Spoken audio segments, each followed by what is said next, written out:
Petani di Illinois bernama Ray Thompson ini mengambil alih bisnis pertanian keluarganya pada 2019 di tengah meningkatnya ketegangan antara Amerika Serikat dan mitra dagang utamanya.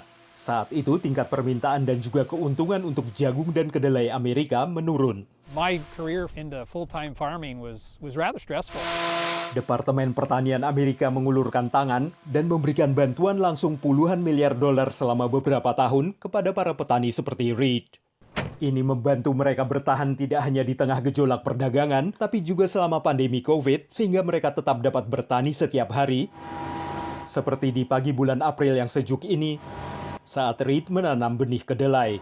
Reed bersemangat menjalankan traktor untuk mengolah tanah yang subur, karena harga kedelai mencapai tingkat tertinggi selama 1 dekade, perubahan dramatis dibanding setahun lalu. I would say 30 to 50% higher than what we were 12 months ago. And so, first time in several years that farmers can plan on profit without government money. Dana pemerintah membantu Reed mengimbangi penurunan keuntungannya yang terdampak penerapan tarif atas baja dan aluminium Tiongkok oleh pemerintahan Trump. Tarif ini mendorong Tiongkok, salah satu pasar terbesar kedelai Amerika, membalas dengan menaikkan tarif pada biji-bijian Amerika dan juga komoditas lainnya. Those policies that, featured a lot of tariffs and retaliation weren't very helpful.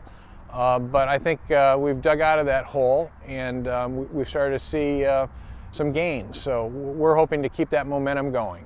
Adam Nielsen dari Biro Pertanian Illinois melakukan advokasi kebijakan ke para anggota Kongres dan Gedung Putih untuk membantu industri pertanian Amerika. In terms of seeing expanded trade, we don't care who's in the White House. That is one of our priority issues. It was under Trump. It will be under Biden.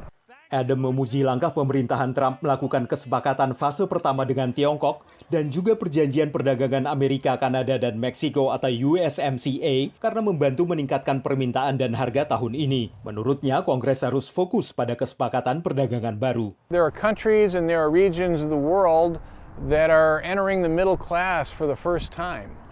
Sub-Saharan Africa, for example. Those are the markets where there's potential growth. And, with Biden coming in, there's opportunities to strike deals with the UK, Korea, Japan, and others.